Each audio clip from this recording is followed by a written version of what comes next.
Hello,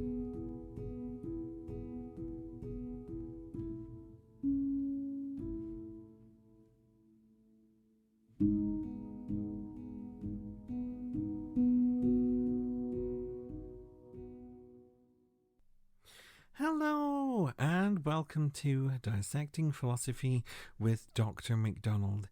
In this episode, I'll be reading and discussing the section The Ugliest Man in Nietzsche's Thus Spoke Zarathustra. So let's get started. The Ugliest Man. And again, Zarathustra's feet ran through forests and mountains, and his eyes saw and saw. But him they desired to see. The great sufferer and crier of distress was nowhere to be seen. All the time he was on his way, however, he rejoiced in his heart and was thankful. "What good things this day has given me," he said, "as recompense for having begun so badly. What strange discourses I have found. Now I will chew their words as if they were fine corn. My teeth shall grind and crunch them small until they flow into my soul like milk." But when the path again rounded a rock, all at once the scenery changed, and Zarathustra stepped into a kingdom of death. Here black and red cliffs projected up. No grass, no tree, no cry of birds, for it was a valley which all beasts avoided, even the beasts of prey, except that a kind of ugly, thick, green serpent, when it grew old, came here to die. Therefore the shepherds called this valley Serpent's Death. Zarathustra, however, was plunged into dark recollections, for it seemed to him as if he stood in this valley once before, and many heavy things settled upon his mind, so that he went slowly and ever slower, and at last stopped.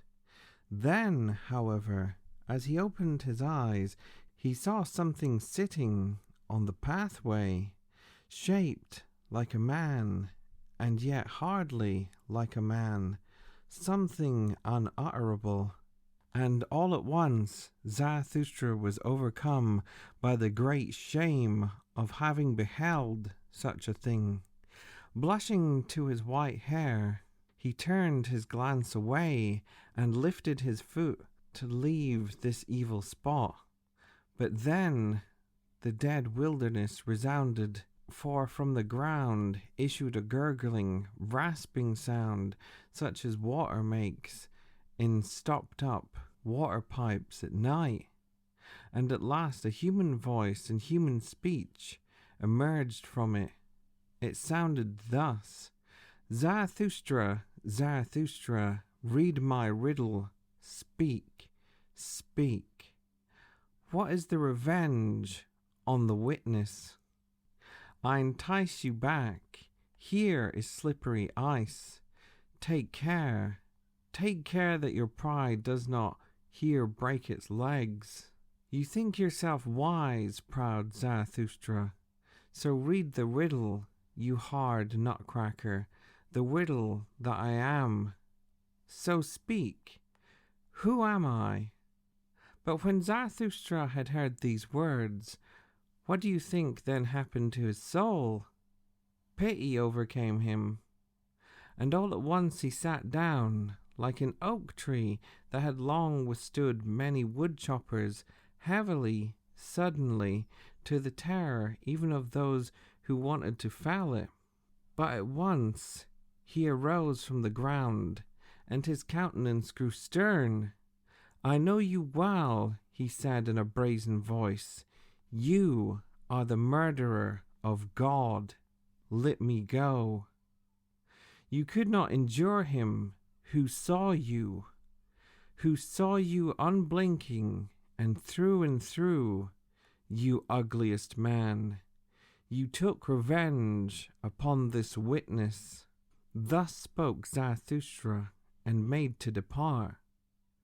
But the unutterable creature grasped for a corner of his garment and began to gurgle and grope for speech. "Stay," he said at last. "Stay, do not go by. I have divined what axe it was that struck you to earth. Hail to you, O Zarathustra, that you are standing again. You have divined, I know it well, how he feels who killed God, how the murderer of God feels. Stay, sit beside me. It is not to no purpose. To whom did I intend to go, if not to you?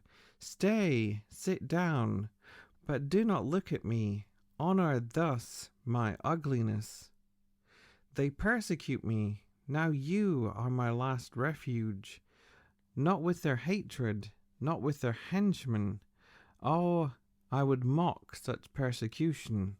I would be proud and glad of it. Has not all success hitherto been with the well persecuted? And he who persecutes well easily learns to follow, for he is already at the heel of others. But it is their pity. It is their pity from which I flee, and flee to you, O Zarathustra, my last refuge. Protect me, you, the only one who can divine me. You have divined how he feels who has killed him. Stay, and if you will go, impatient man, do not go the way I came. That way is bad. Are you angry with me because I have mangled language too long, because I have advised you? But no, it is I, the ugliest man, who also have the biggest, heaviest feet. Where I have gone, the way is bad. I have trod all roads to death and to destruction. But that you went past me silent, that you blushed, I saw it well. By that I knew for you, Zarathustra. Anyone else would have thrown his alms, his pity, in glance and speech. But for that I am not enough of a beggar. You have divined that. For I am too rich, rich in big things, in fearsome things, in ugliest things, in the most unutterable things. Your shame, O Zarathustra, honored me.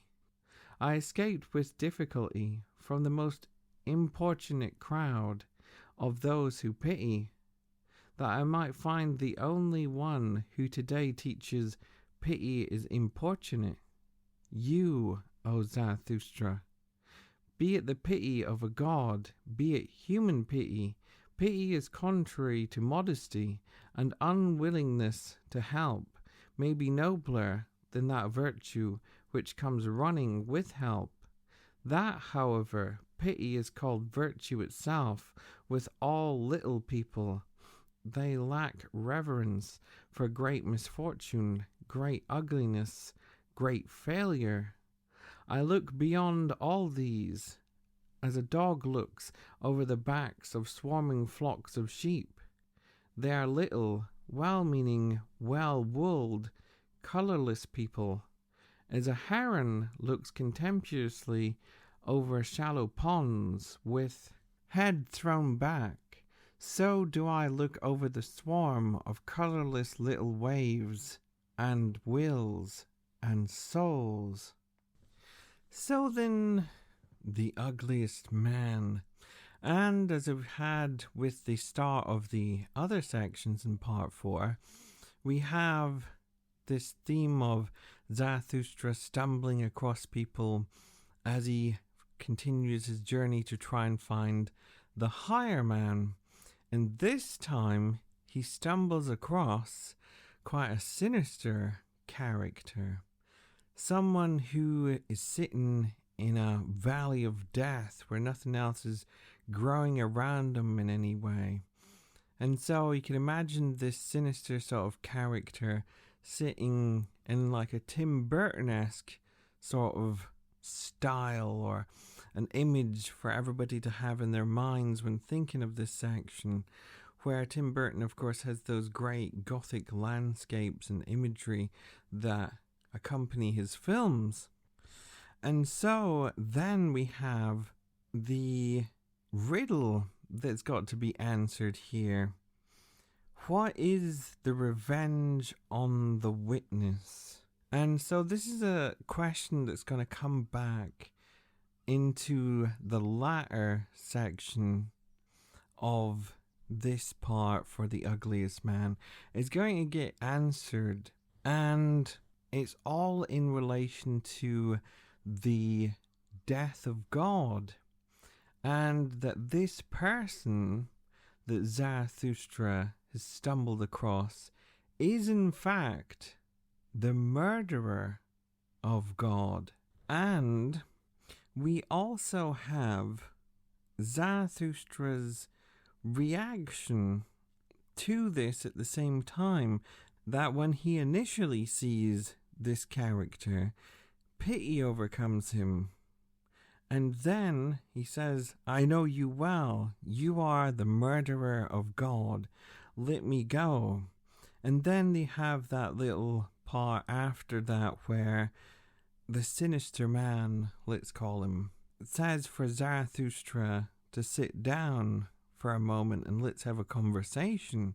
So it's interesting here how the tables have sort of turned, because Zarathustra is normally the one that will quite happily sit down and have a conversation with people, but now the tables are in the opposite way, in which the sinister man is in fact the instigator of the whole conversation, whilst Zarathustra in fact wanted to just depart in the first place. And so let's take a moment to then briefly cover a little bit about what happened in the last section, because so much about what's happening in The Ugliest Man is like a part two and a continuation on from the previous section, Retired from Service, because within that section Zarathustra stumbled across and had a discussion with a priest, and within that was the whole point about that there is only one pious person left in the world, and this priest, who was a servant of God, was looking for this one last person, because the entire world had learned something. And what was it that they learned? That God is dead. And so then the whole point about that as well is that it's an interesting section, because it's the complete contrast to that of the gay signs. As we said in the last episode as well, within that section of 125 in Nietzsche's gay signs, you have the madman as a character come down to the marketplace, and then within that the whole discussion about God is dead there, but ultimately the people are not willing to listen to the madman at all. And at the end of that we have that little line of the people are not ready for this. And then we have in Retired from Service, of course, it's the whole point of the priest is retired from service at the same time because he's no longer required anymore. We have that after effect and a potential future state in which religion, or this specific religion, is no longer upheld in any way. And then we have, with The Ugliest Man, the actual confrontation with the murderer of God. And so then sparks, of course, our interest. What is the motivation at work here? Why did this sinister individual kill God? What was the whole motive for the action in the first place? And we'll get that as we continue into the second half. But for now, there's that sort of trying to convince Zarathustra that he is in fact someone who feels and has emotions in some way, and so is not just an unemotional, heartless, thoughtless, stone cold killer, let's say. And at the same time as that, we have this sinister individual actually saying from Zarathustra that he wants Zarathustra to protect him, because he sees Zarathustra as the only one who can divine me. As it says here, "O Zarathustra, my last refuge, protect me. You, the only one who can divine me." And then we have the sinister man continue on talking a bit more, where then we have this whole relation back into pity that also popped up in the last section. So let's take a moment and talk about these two subjects. So for the whole wanting to be divined in some way or made to be a great person through the whole action of killing God, you may initially think that whole Zarathustra argument and the whole sort of way in which Nietzsche's statement of God is dead in itself gets glorified as this sort of atheistic statement in which it's held up to such a degree that look at this great man and this great thinker because he said this line. But here we have this holding back from Zarathustra here, not to sort of say, yeah, good for you, and pat on the back sort of thing that you would expect perhaps of Nietzsche to say here. Well, he's actually managed to kill God, my whole thing about God is dead, and therefore shouldn't I be the one to be congratulating this murderer of God?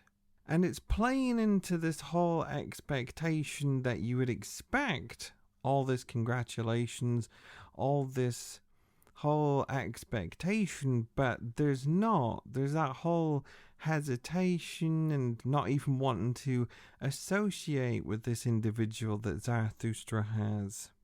In fact, he calls him the ugliest man, far from an actual statement of congratulations or good for you.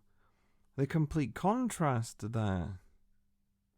And then we could say, on the other hand, with pity, it then goes back into the last episode for pity, where we have that whole relation into what Nietzsche sees as bad about how pity is treated upon as just solely giving compassion for another person and then having that person themselves no longer seeking to overcome the situation that they're in any given way, and there's no really any movement towards a self-empowerment.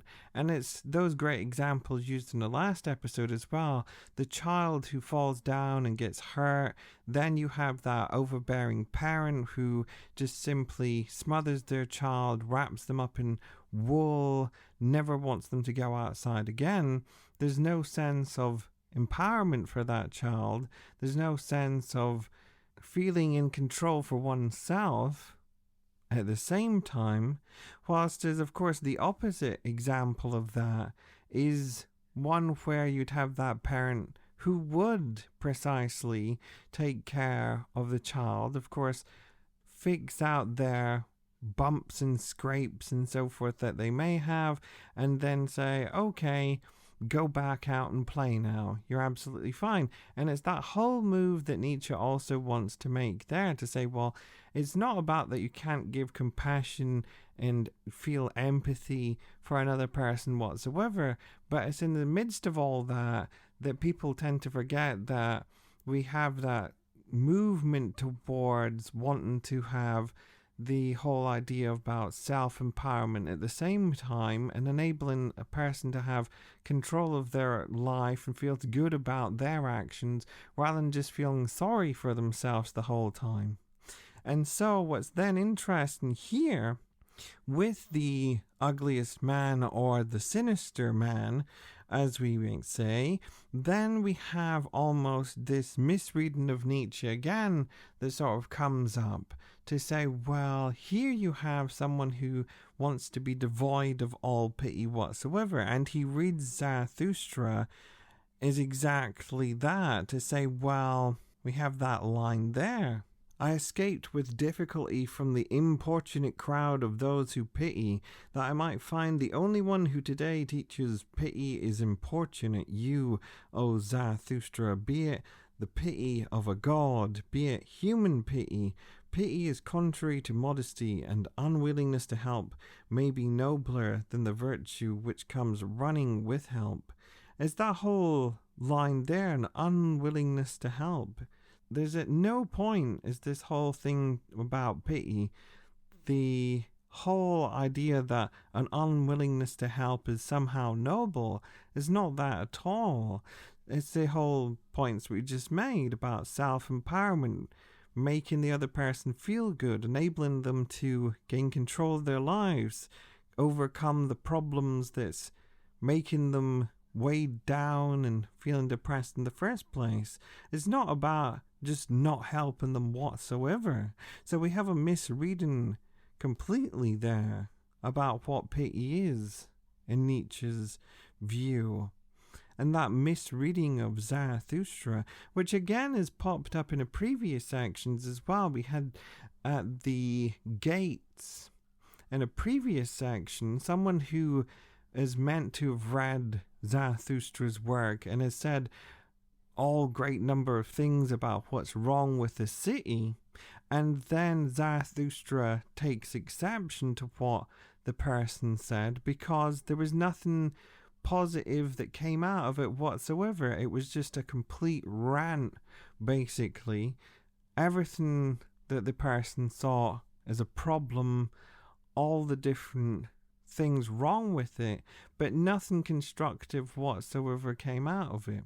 And we're seeing this misreading really of Zarathustra coming out again, which is interesting because not that long ago in a previous episode, which was dealing with the section The Leech, in that we had precisely the individual who was burdening himself down with various different things as it was represented by that image of the leeches.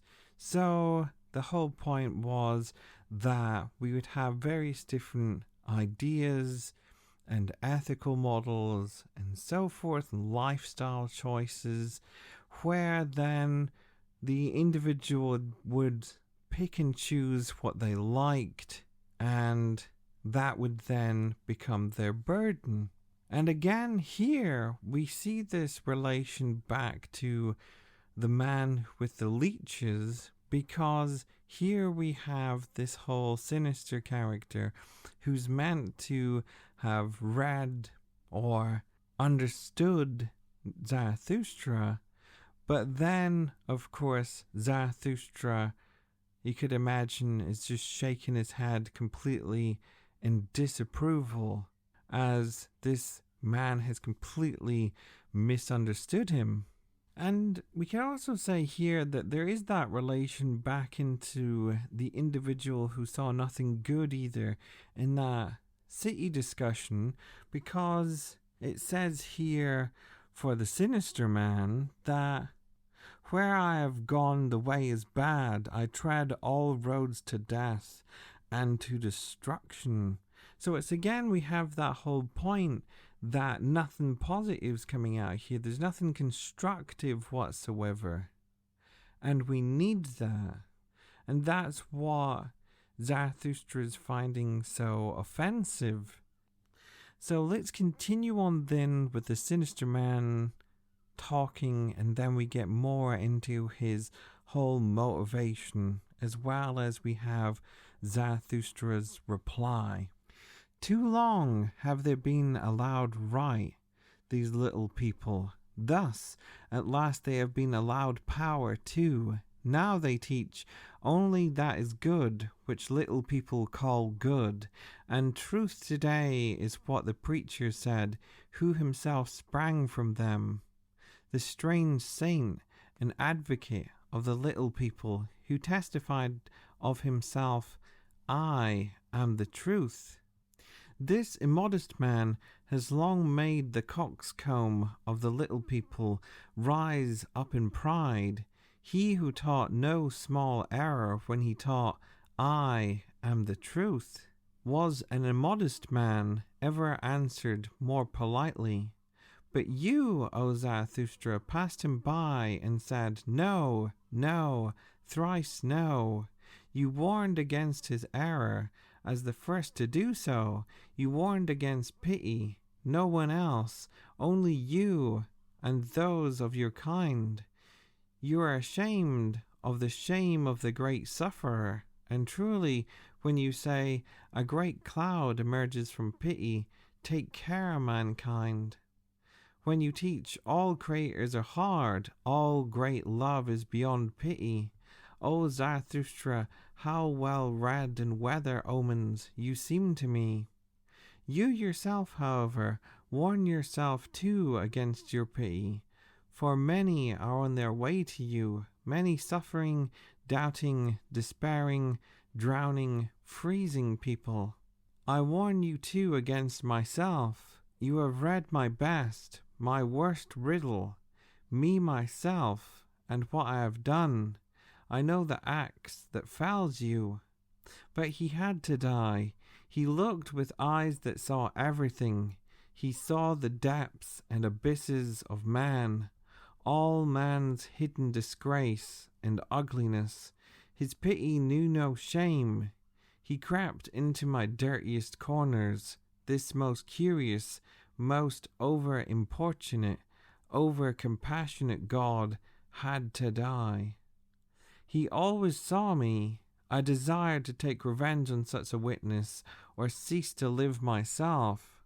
The God who saw everything, even man, this God had to die. Man could not endure that such a witness should live. Thus spoke the ugliest man. Zarathustra, however, rose and prepared to go, for he was chilled to his very marrow. You unutterable creature, he said, you warned me against your road. As thanks for that, I recommend you mine. Behold, up yonder lies Zarathustra's cave. My cave is big and deep and possesses many corners. There the best hidden man can find his hiding place, and close by it are 100 secret and slippery ways for creeping, fluttering, and jumping beasts. You outcast who cast yourself out, do you not wish to live among men and the pity of men? Very well, do as I do. Thus you will also learn from me. Only the doer learns. And first of all, and above all, speak with my animals, the proudest animal and the wisest animal. They may well be the proper counselors for both of us. Thus spoke Zarathustra, and went his way even more thoughtfully and slowly than before, for he asked himself many things and did not easily know what to answer. How poor is man, he thought in his heart, how ugly, how croaking, how full of secret shame. They tell me that man loves himself. Ah, how great must this self-love be, how much contempt is opposed to it. Even this man has loved himself as he has despised himself. He seems to be a great lover and a great despiser. I have yet found no one who has despised himself more deeply. Even that is high. Alas, was he perhaps the higher man whose cry I heard? I love the great despisers. Man, however, is something that must be overcome. And the section finishes on that great line that has also come up many times before. Man is something that must be overcome. Fantastic line.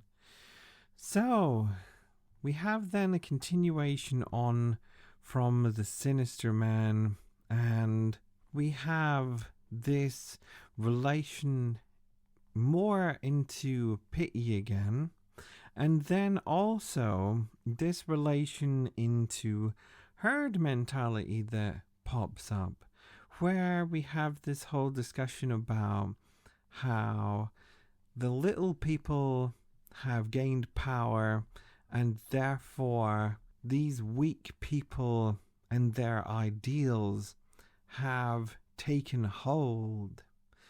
Which means, of course, then we run into a little bit of a problem of, well, what is weak ideas and what are the great ideas? Of course, we never get that as an answer at all. We never get, this is the great idea in which all these weak people are preventing in the first place.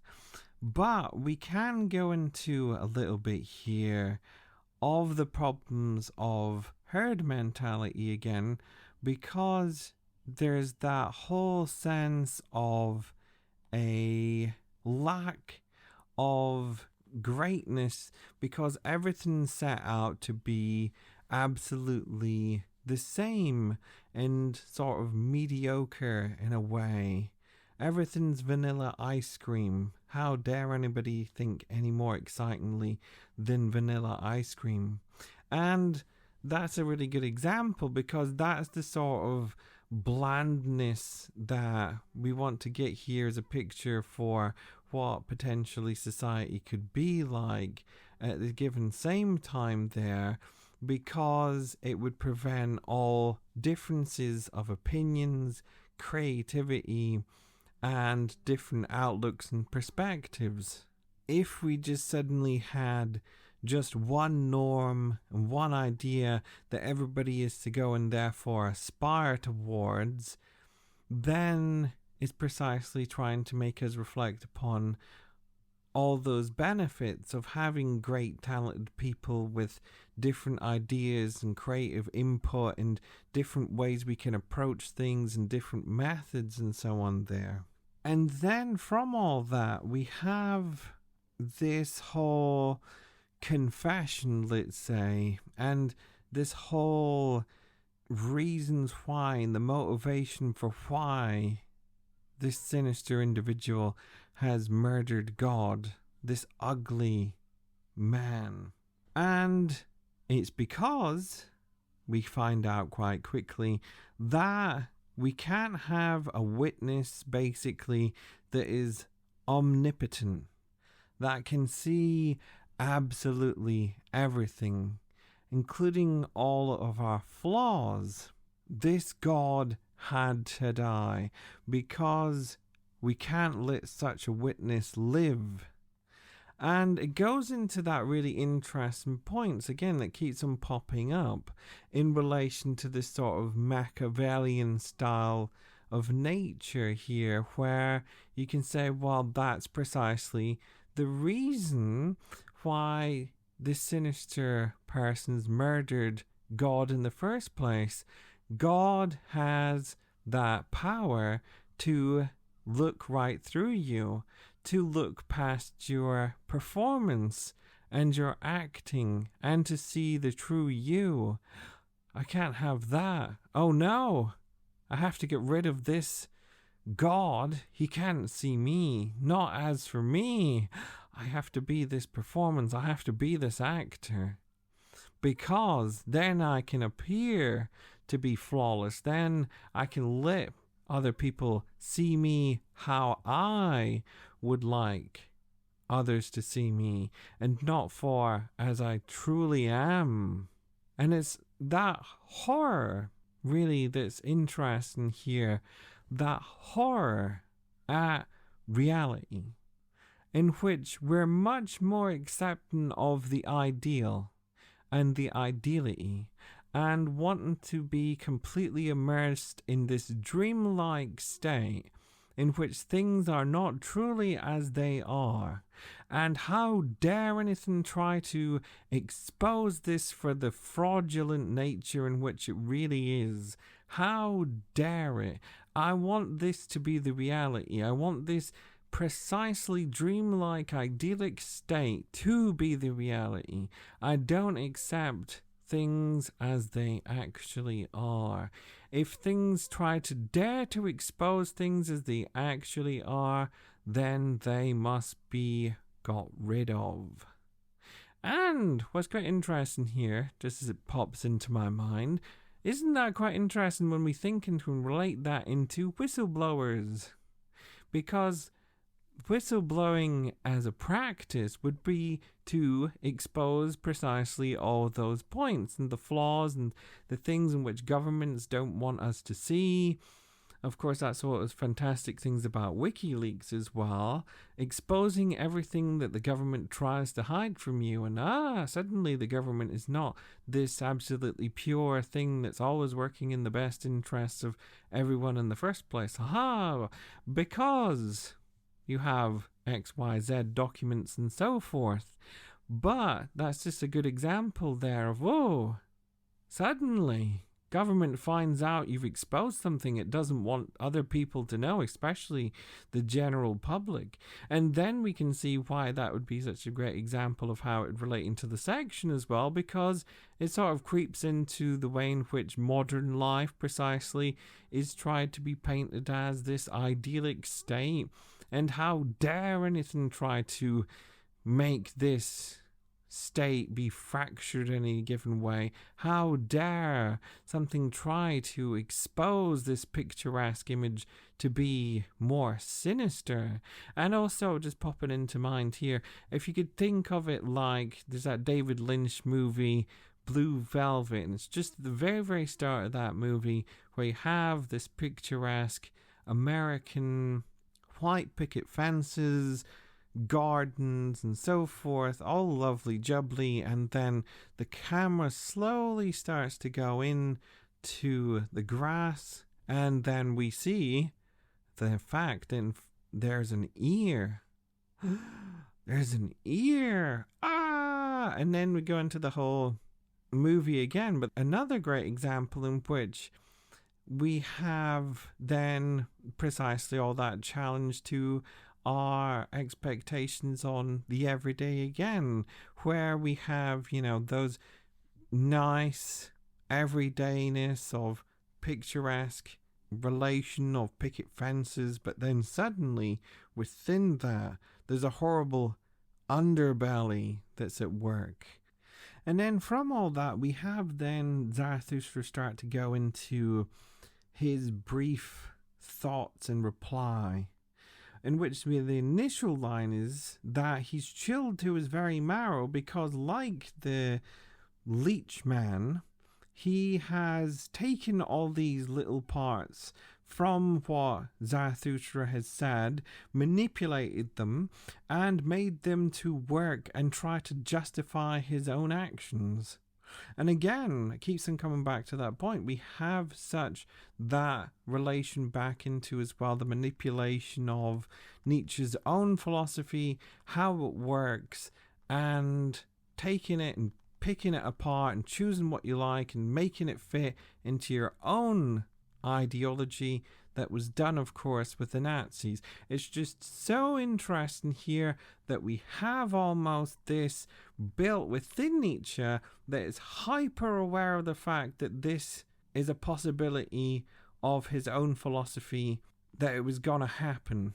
It's just so interesting, almost the amazing foresight that you can read into this as well. For this is how human psychology works. People pick apart things and make it work for them. There is no reason why to say people won't try to do this with what I'm saying at the same time. So Zarathustra is then chilled to his bone, and like every other character in part 4 that we've come across so far, go into my cave and this time have a nice chat with the animals, because everybody's suddenly then given a power like Dr. Dolittle in some given way in which you can suddenly communicate with animals, because of course you can. But what's the, of course, crux of the whole thing that then comes into it is that last point that Zarathustra makes, that the sinister man, as we've been calling him in this section, how ugly, how croaking, how full of secret shame. And then a little bit more on it says, even this man has loved himself as he has despised himself. He seems to be a great lover and a great despiser. So it's that whole points that he makes, and he picks out the qualities that makes up the psychology of this ugly man, sinister man. And that he has amazing self-love for himself. So he's massive egoist. He has secret shame. And that he's also a great despiser. Because he's also a great lover. And of course, you then ask, well, how is he a great lover? Because if you have a great love, how can you despise? And so that's just a nice point to say, well, if you have a great love for things, you set a bar for yourself, for your intensity of the love of that thing, and then whatever it is, be it a piece of music, be it a musician, be it a film, that is set as an absolute great joy and love. But at the same time, everything below that is thought of in a negative way. And so you can just see, well, if somebody really, really likes Star Wars, for instance, then they'll hold that to such a love, such an extent, fanatical in the devotion, and then they'll despise and hate precisely anything out with Star Wars, to not the same extent, of course, that they love Star Wars. So let's say Star Trek and other sci-fi things will just be spat upon and despised because it's not as good or as amazing as what they think Star Wars is. So that's how love precisely and despising things go sort of hand in hand together.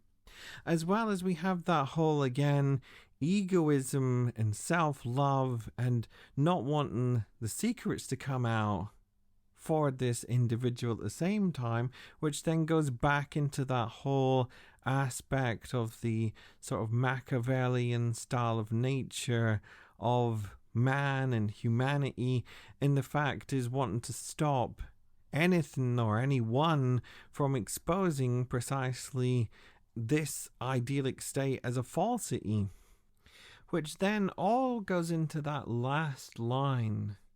Man is something that must be overcome. Why is that? Because we've just had all those qualities. Man is something that is egotistical, loves themselves, great lover of many things, but at the same time, great despiser. And at the heart of it, of course, is within all that, there's nothing positive or constructive that comes out at all. Because everything is done for themselves, everything is done for their own self-love, or to try and, let's say, gain fame or power and wealth, or make themselves just overall feel better and so on. There's nothing done in a constructive way. And so that then curiously goes into the sort of whole points about, well, if we have then a loss of God, and we had that move that was done in Feuerbach to say, well, if man suddenly is the creator of God, and then Nietzsche moves that to the point of, well, what happens if we just lose God altogether? What are we left with? What are we left with then is an answer that's not really nice in any given way that Nietzsche paints. It's not something to say, well, do we want man there? No. Man is something that must be overcome. Man is egotistical. Man is self-loving. There's nothing really positive or constructive that normally comes out of man. So, what do we have to go towards? And then we start to get into the answers, of course, of, well, if it can't be man, then what? And Nietzsche's answer is going to be, well, it's the overman. It's the higher man.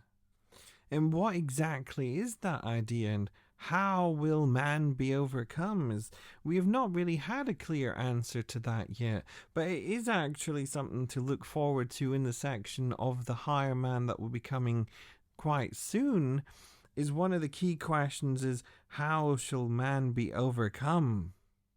So that about wraps up this episode, dealing with the murderer of God, Zarathustra's complete disgust at this individual, to the extent he calls him the ugliest man. And then all the reasons for why that is, of course, is nothing constructive comes out, and we have this whole relation into self-love as well as complete despising and negativity, and everything's all just done for one's own sake at the same time. In the next episode, we'll be continuing on through Zarathustra, continuing on through part 4 into the next section, the voluntary beggar.